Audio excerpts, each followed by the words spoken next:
illegal drug supply and is in current possession of a firearm. The West Midlands, home to some of the most notorious gangs in the UK. Keon Lincoln was just 15 years old when he was set upon in Handsworth in Birmingham. He died in hospital 2 hours later. We just see him laying on the bench, just blood coming out, basically on the verge of dying. A region where people as young as 11 are being drawn into gang life. I always told myself, why am I still like this? Why am I doing the same thing again and again and getting caught for the same thing again and again? We are following the young people stuck in gangs. What's brought you to counselling? I get nightmares from what happened. Their lives are in danger, so we're blurring their faces, changing their voices, and using animation to tell their stories. When you're in this gang life, it's that feeling that makes you you need to do this, you need to do this. A 15-year-old boy died following a stabbing in Wolverhampton. The way I see kids getting stabbed nowadays, and I felt trapped in my own area. We have exclusive access to the cops dealing with the young people caught up in gang rivalry. All you do is circle the ends all day, doing jack shit, same how you doing now, jack shit. And the charity trying to help them break free. Basically, I'm just unstoppable. Well, if you look around there, you're either gone permanently or you're in prison.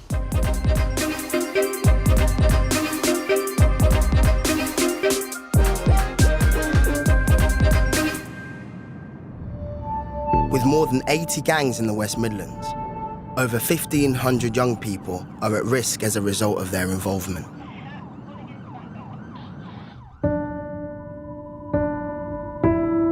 One of these people is 17-year-old JJ.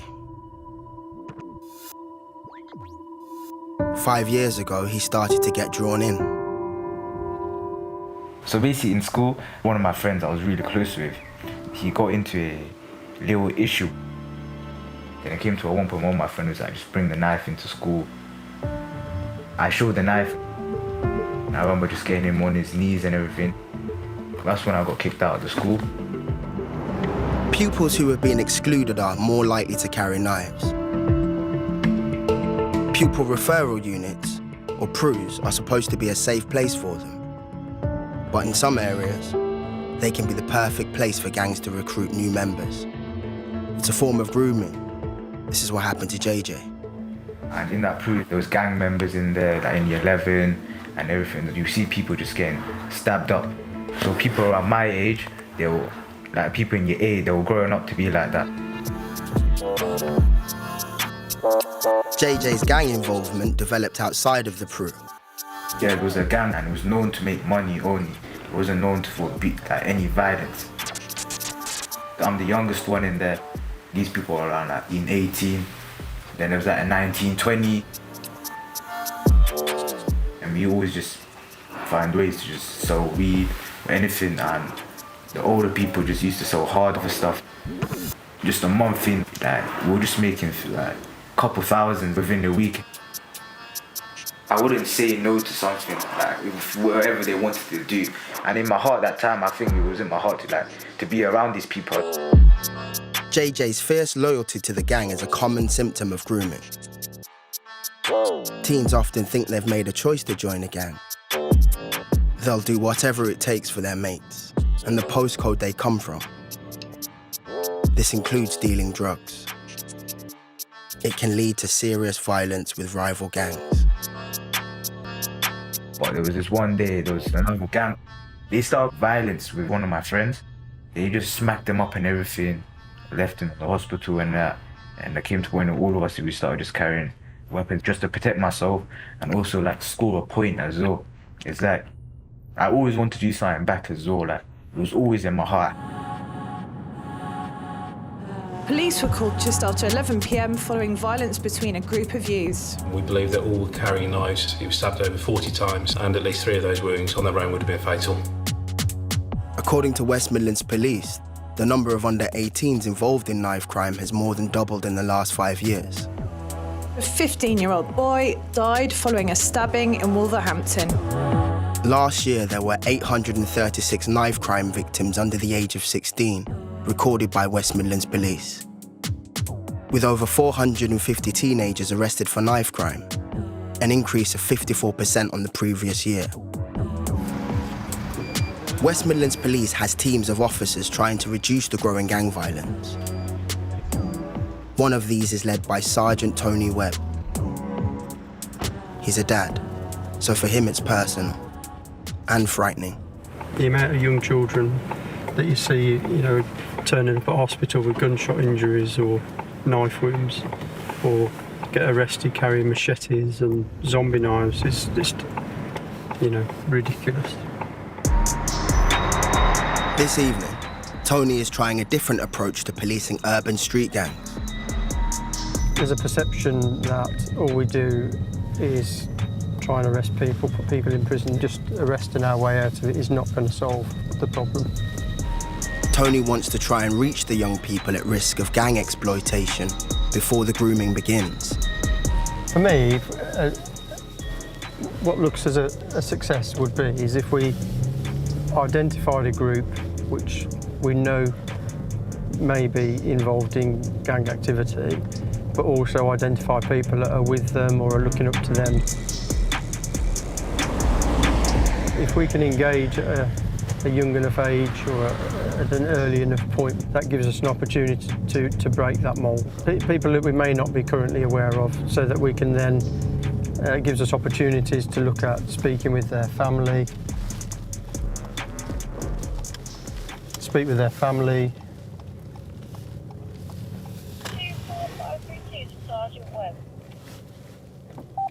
Go ahead.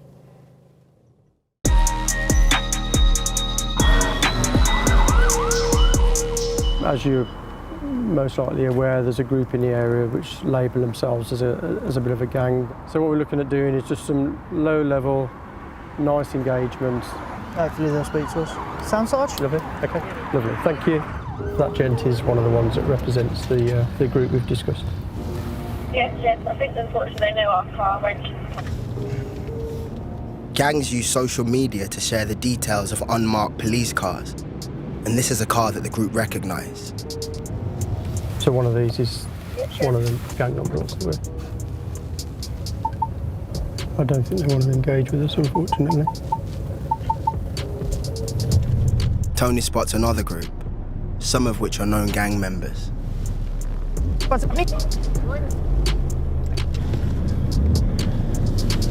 Yeah, man. How you doing? You all right? Okay. How you doing? Get off, fam. Get off what? No point to me. Oh, we're here to engage with you. Mum's life, all you do is harass us, bro. Mums, all you do is circle the ends all day, doing jack shit. Jack shit, same how you doing now. Jack shit. Who have you caught? What have you got out running after us? Fuck all. No gas. Fuck all. Come start. Search us what we got. Fuck all. All right then. So circle and go back to your office. Cause there's no need to be here, bro. And you stop, fam. Did you recognise the others? No. Was it the two of the three here were known? Yeah. The urban street gangs attempt to take over and gain control of the postcodes they operate in, wearing coloured bandanas that relate to the areas they're representing. It's massively frustrating, isn't it? Get out of my area. It's nobody's area. And it could be somebody's wearing the wrong colour bandana that goes into another area that is represented by another colour bandana. And the impact that has is you're likely to be subjected to some serious violence from that other group. Postcode wars are conflicts or beef between rival gangs over territory. Clashes can start when one gang starts selling drugs in an area controlled by another. The result? Serious violence. It happened to JJ. See, when I was 15, got a lot of friends. Can't lie, most of my friends had betrayed me. I was in a relationship, and these people that I don't get along with, they made us set me up. So I go to the station and I just see 5 people. and these people are 17, 18, and I just see bottles in the hand. I'm like, okay, let me just go, like, let me just walk. Nothing's gonna happen. I'm good. Then I asked my name. I just got bottled in the head and everything straight away. They all swung at me. These lot tried to poke me with the bowl after as well. Once it smashed on my head, like the first time it didn't smash, the second time it hit me, it smashed, and they tried to poke me with the bottle and everything on camera as well and everything. They punched me, everything, my nose was broken, there was just blood coming out my head, and I'm literally able to walk, and that boosted my confidence.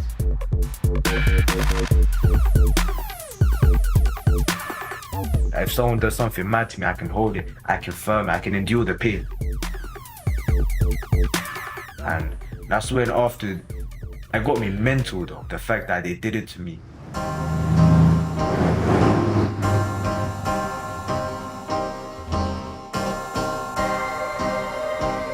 Kay is a 15-year-old. His contact with gangs started early. I was only a little kid at the time. The first thing I ever saw was just kids smoking weed, dressed in black in the park, and then I thought it was cool. The first stage to grooming is targeting. Yeah, I just saw kids like doing all this gang stuff. Robbing people, drug dealing, like making money to live. Just violence really. They formed a trusting relationship with him. Comes as like a whole new family, like when you join gangs and that. You feel like no one's gonna touch you, because you know people.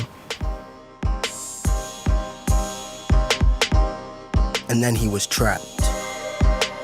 Made me feel good at the time, but then they start making you do stuff and then you get involved with their beef. It starts because you're from a different area. People just from different postcodes just like have arguments and that, like start texting, I'm gonna come stab you and all this and that. When I started getting the beef with a lot of people and I couldn't go anywhere no more. I felt trapped in my own area. Yeah, this incident we're involved in, there's just been a shooting. Last year, West Midlands Police recorded 585 firearm offences. That's the second highest behind the Metropolitan Police. Possibly behind a white BMW, just involved in a shooting on the A38 Great Charles Street, heading out of Birmingham. And there were 270 gunshots fired.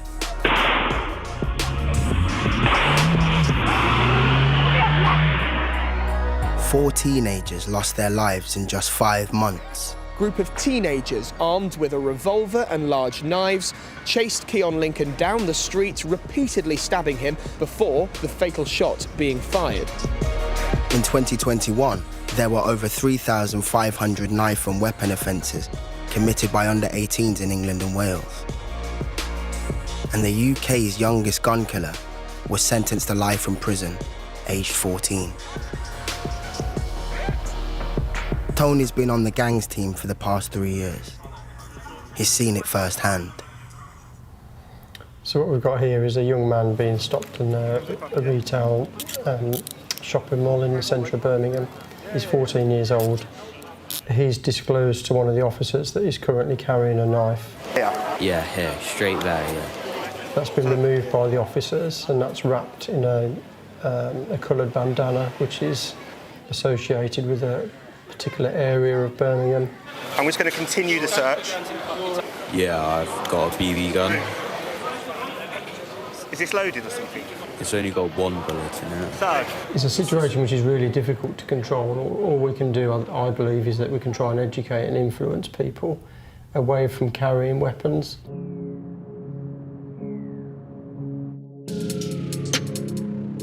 JJ is struggling to escape his past. He joined gangs at the age of 12. He was subjected to a violent attack that was filmed and shared online. But the beating wasn't enough to pull him away from gang life. I always got let off when I was at 14. I'll get caught with stuff, they might even catch me with a knife. I got arrested at one time and they were just like, we're not gonna do anything. But once I turned 15, first 5 months, each month I'm getting arrested. I remember so well, like I would get arrested in January, February, March, April, mate, bro, after came to a point where for one of my kids was thinking, why am I doing this? I started on my social media, all I see is like people serving 20 years, 15 years, life, just for the stuff they got caught with.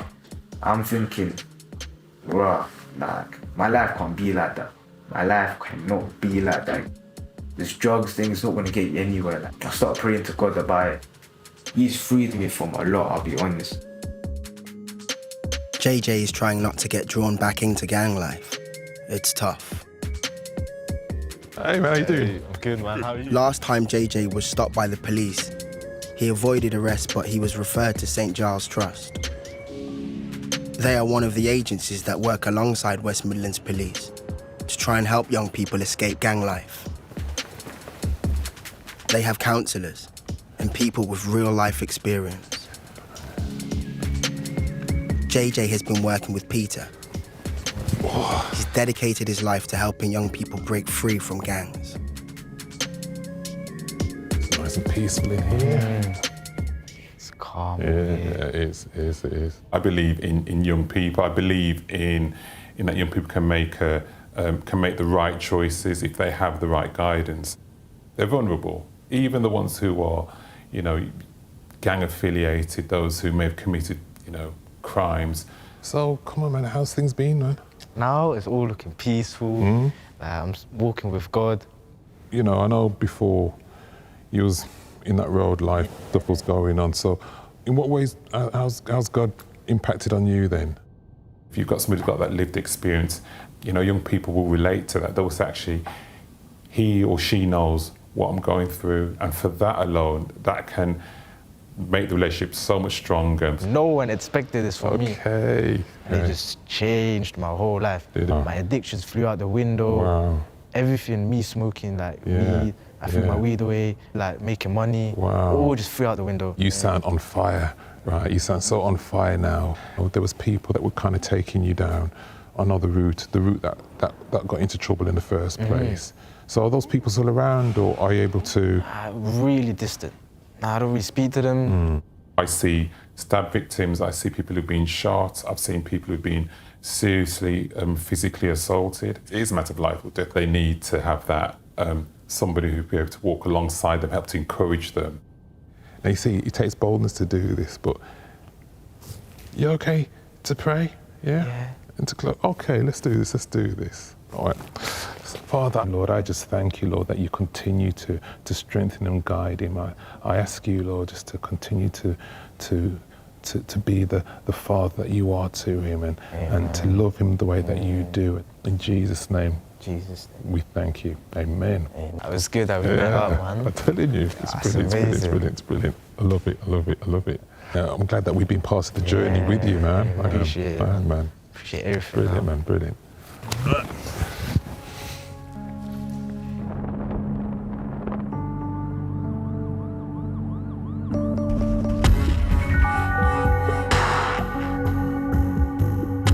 After being groomed into gangs, 15-year-old Kay found himself getting caught in an altercation with an opposing gang. I don't know what it is with postcode gangs, they just post up until they actually hurt you fully, like. Police records of violence in the West Midlands have risen consistently in the last 5 years. Every day on average, there are over 400 violent crimes, the highest rate in England and Wales. People like Kay are often both victims and perpetrators in the postcode wars. I was in this big shopping centre place and I just came out of McDonald's after eating chicken nuggets and that. And then a whole group of 20 lads came over running at me. I got punched in my face and then I dropped and loads of people stamped on my head. And then my mates ran and then I was there myself. This one kid stopped and recorded me because I was dizzy. Loads of people posted my face all over the internet, of my face all bloody and that. Social media is often used to provoke rival gang members. This can lead to violence. I carried a knife at one point because I felt like it would protect me. Machetes, like zombie knives, just like big knives and that. I struggled struggled to let it go. But eventually I just started looking at how my family was taking it, like my mum.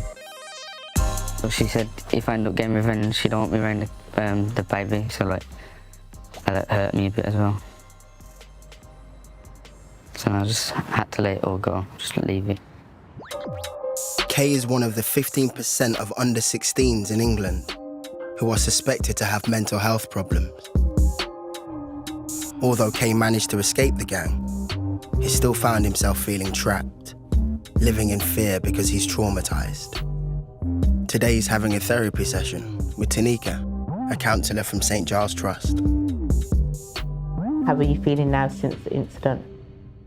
As the months gone on after getting jumped, I started getting anxiety and all this, PTSD.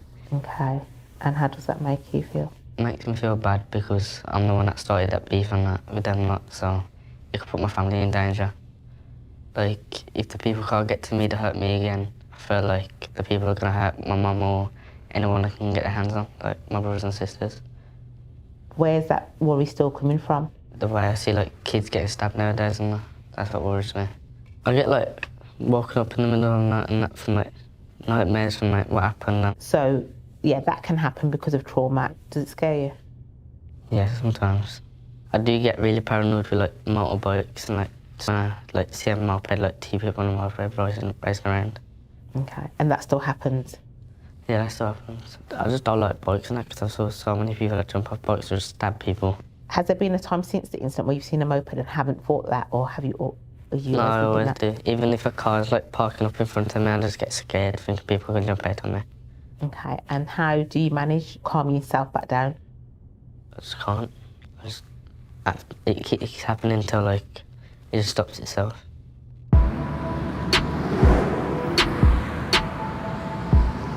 It can be tough to escape gang life. If you do get out, it's easy to be drawn back in. JJ left and found God, fell back into his old ways, and now he's trapped again. I had a distance from God. As I was dropping, this girl I used to really like when I was back in year 8, when I see her texting me and I start speaking to her, I start spending time with her more, that took over my head, where I had temptations of smoking weed.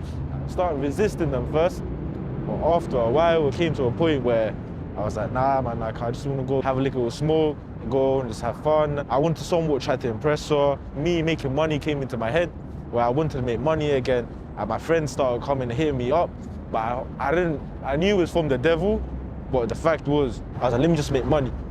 Money. I was selling more just drugs, weed, and we went into cocaine, because that's the only thing that's gonna go pricey and make money. I just wanted to feel pleasure. I just wanted to feel proud about myself. I wanted to get that gassed feeling in me. I desired many more stuff. I desired the clothing, I desired everything. My parents are working hard, but I don't go for them for stuff. There was a period of times where I don't make money, where I'll be so depressed. When I'm in the world, when I'm not making money, I feel depressed because I grew up making money. I always told myself, why am I still like this?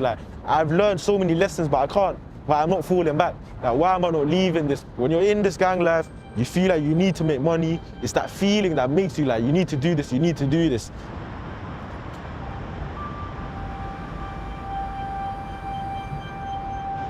For JJ, the consequences of falling back into gang life could be catastrophic.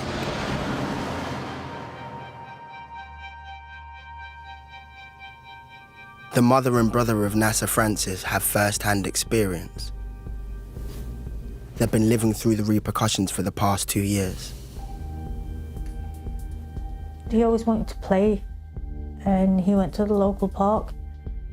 And when he went to the local park, and that's where there were people around that were involved in that kind of stuff, and he just attached himself to them. About 14 years old at that time. Joining a gang is one thing, leaving it is another. Unfortunately, because he became involved in that at a young age, he winded up in the position that he was later on, even though he no longer wanted to be a part of it. I can't say it was gang related, because at that time, Nasser had come out of it. Nasser may have been trying to leave gang life, but it did not guarantee his safety. My brother was going to get food on the day. He was going to get food. This is an everyday mundane activity, and he doesn't end up coming back because the people that he used to be around were engrossed in that kind of lifestyle. So they see him and that person decides, yeah, you know what, end him. 12 close-range shots were fired in broad daylight by a 17-year-old. Does gang life leave you? Not very quickly, it doesn't. After discovering 17-year-old JJ had been sucked back into gang life, his caseworker Peter has arranged to meet Fazana to seek advice. Peter wants to encourage JJ not to go down the same path as her late son, Nasser, who was drawn into gangs at 14. Tell me a bit about him. What was he like as a person? As a person, he had his bad times. He went through a bad patch. And when he realized that certain ways of life weren't correct for him, he started to move towards a direction that would be better for him, better for us as a family. When did you notice there was a change in him? Just before he was 20 years old, he'd got himself a job which was well paid, and he was supposed to start that in 10 days' time from the time that they took his life. And I'm working with a 17-year-old who has been involved in drug dealing. But what could you advise him? Go away from it, save your own life if you can. And if you've got family members that really, really do mean something to you, the choices that you make can have an effect on them. Last year, St. Giles Trust helped over 1,700 teenagers at risk of gang involvement. Many of their caseworkers have real-life experience. Like Neelam, she works with 12 girls under 18 across the West Midlands. Today, she's brought a teenager with Corti to a music studio. I see a lot in the young people I work with. I've been through it. I've been through the peer pressure. I've been through making bad decisions. We've been around the wrong people. Gangs groom and exploit young people for their own criminal gains.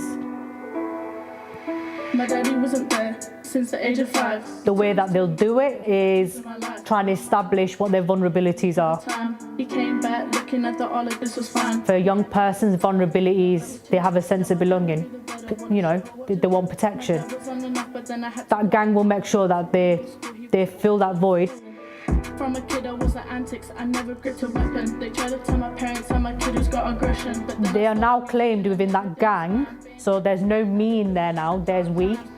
And the problem with the we part is that young people are very unaware of the risks and being entrenched.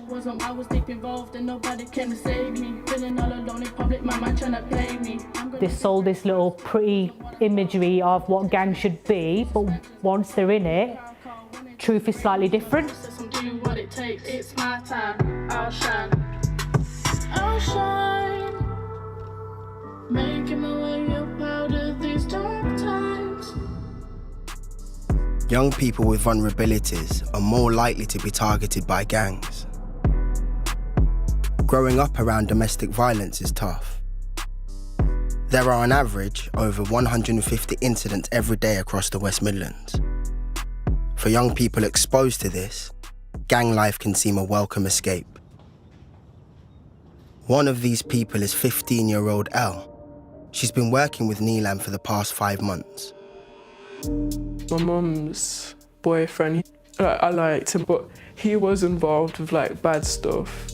He started drinking, started going out, not working, started leaving us at home for ages.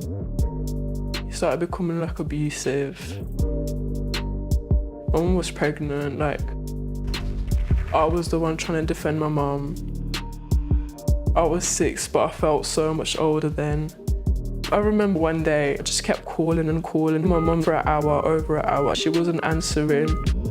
About 20 minutes after that, my mum calls me, like screaming and shouting, saying, come back to our house, he's hitting me. See my mum like in a dressing gown, she was crying, like, I didn't know what to do. I just blacked out. I started hitting a grown man. I started throwing my mum's heels at him, everything.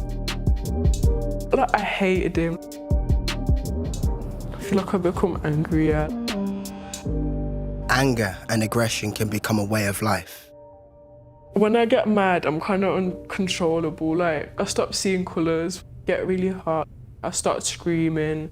The times when I've gotten into fights, like, the teachers, they were trying to stop me. Like, I was punching the teachers, hitting the teachers, trying to push them away so I can get to that certain girl, so I can go back to her and fight even more than I already have. Like, basically, I'm just unstoppable. Elle's recklessness in violent situations makes her exactly the sort of person gangs look to recruit for county lines. City-based criminals exploit vulnerable young people, sending them to rural areas to sell drugs for them. Once there, they live in cocooned properties with drug addicts. The warrant we're going to is the believed line holder or person that's organising the county line. Today, Tony is hoping to shut down one of these lines and save the young people caught up in the operation. This young man has got a history of being involved in county lines and is using children as young as 14. Hi. And again.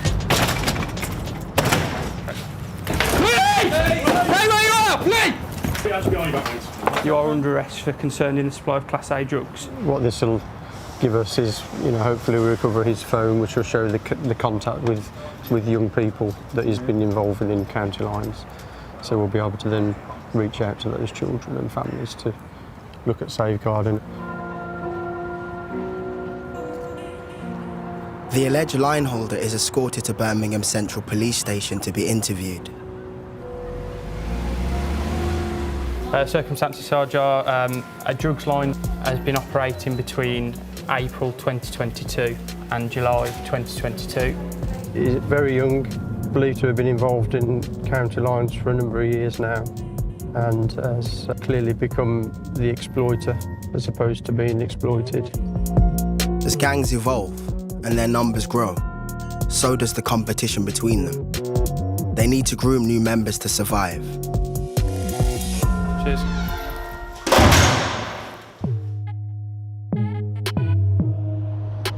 St. Giles Trust is an agency that helps young people in danger of being groomed into gangs.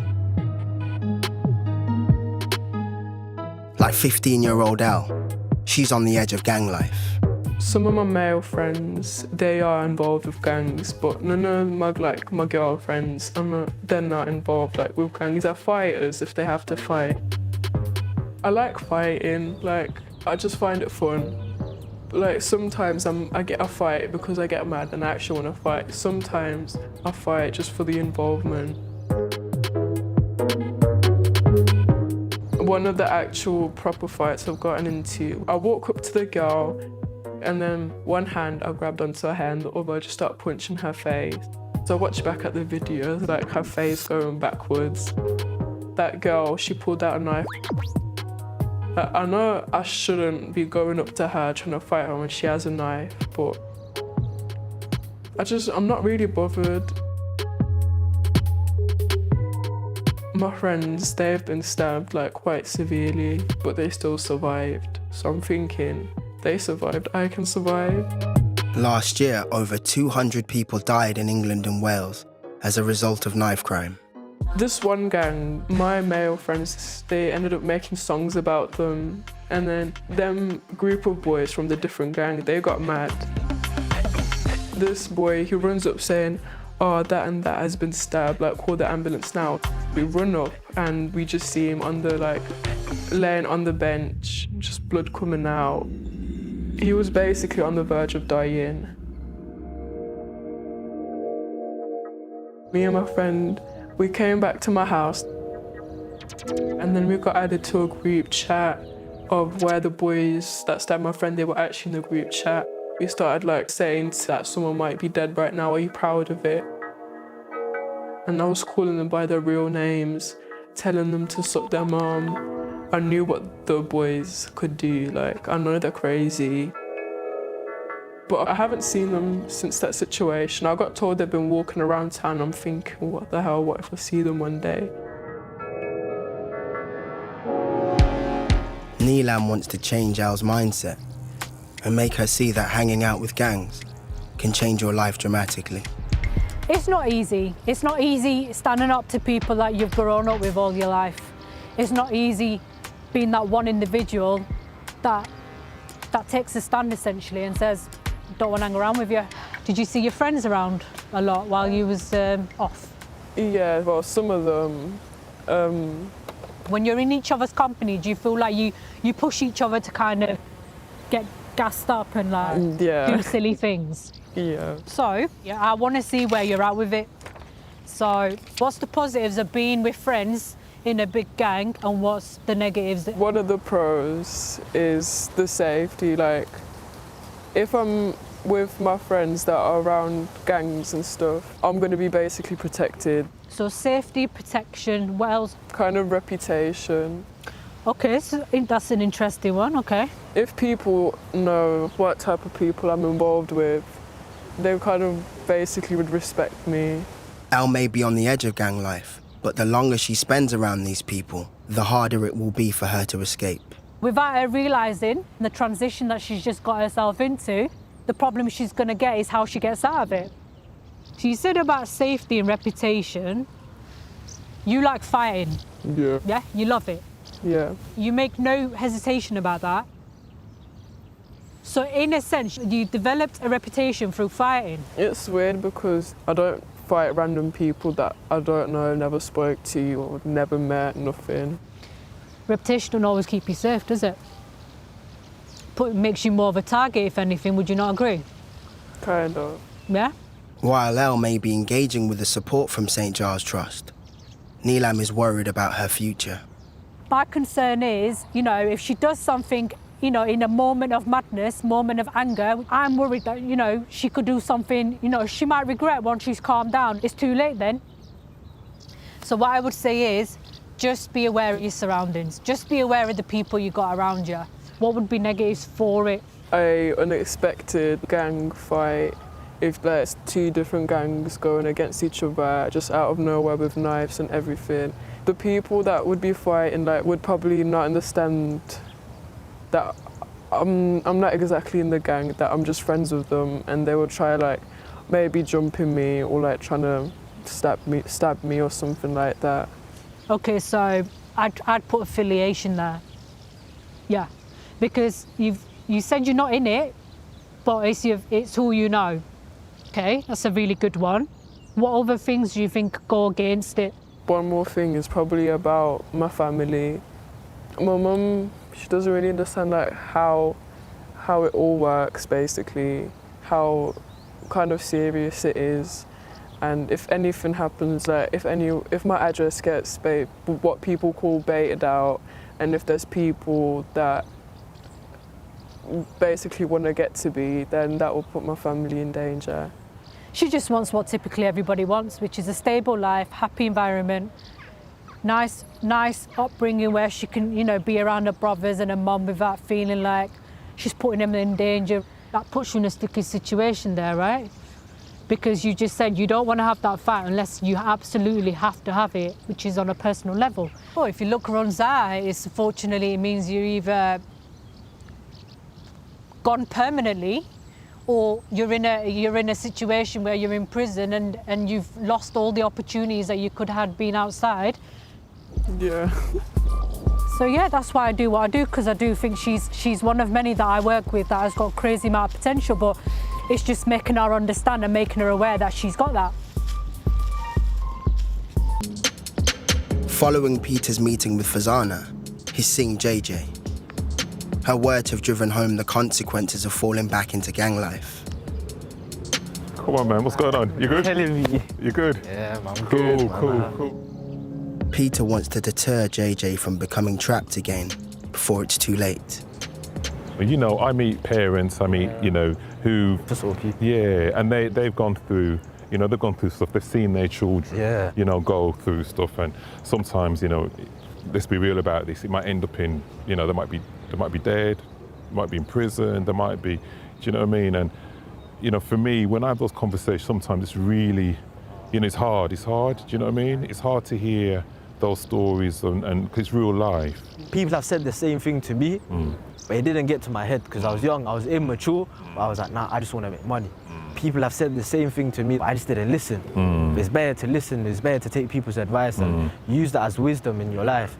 Like, instead of keeping that knowledge, just use that as wisdom, let it practice in your life, what they're telling you, and just be like, nah, man, I don't want to do this. Like, looking at the amount of people that are like going through this, that should be an example, that should set an example. And the thing is, when I'm talking to parents now, what we try and do is we try to encourage young people to distract them from what they're getting involved in. And so to find things like, whether it be football, whether it be, you know, getting back into education. I'm gonna try to go university.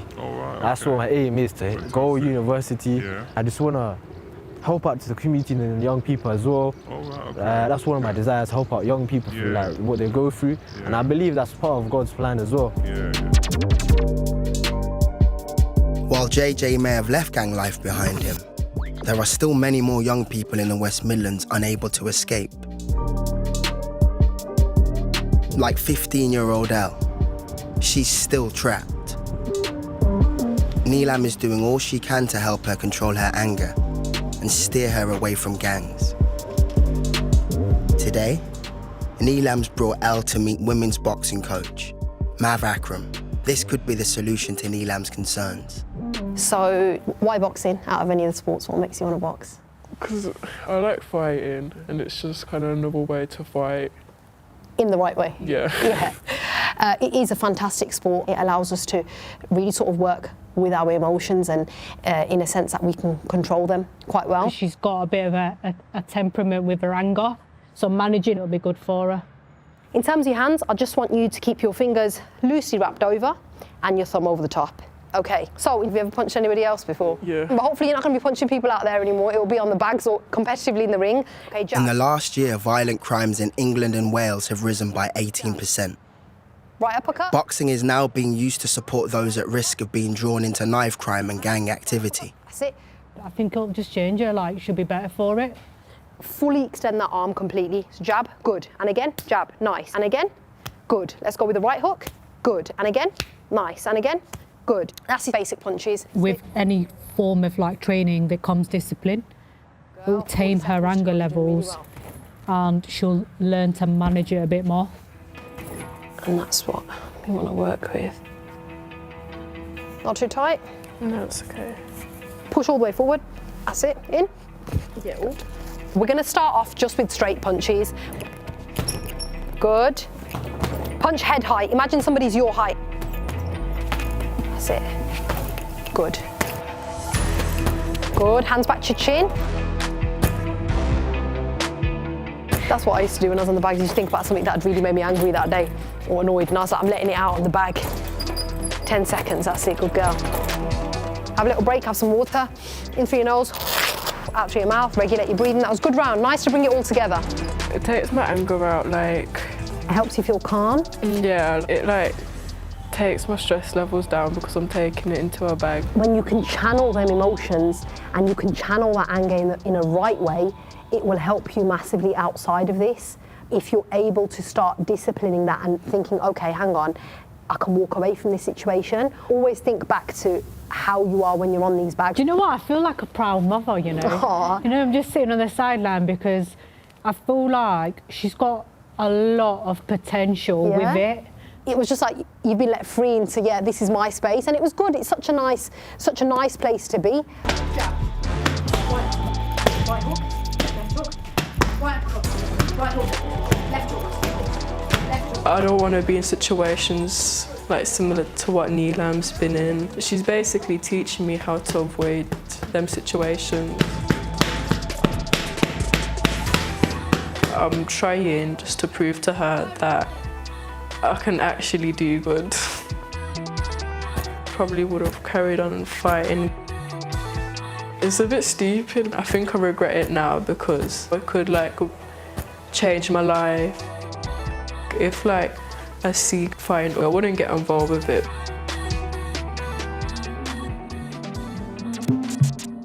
The alleged county line holder pleaded guilty and was convicted of supplying Class A drugs. Tony continues to reach out to young people who have been exploited. Fazana and Tamim want to speak in schools to spread the message of NASA and help influence young people. Kay is still suffering with PTSD and is continuing his therapy. JJ has stayed away from gang life and is hoping to go to university to study engineering. Al hasn't had a fight for 8 months, and Neelam continues to try and steer her away from gangs.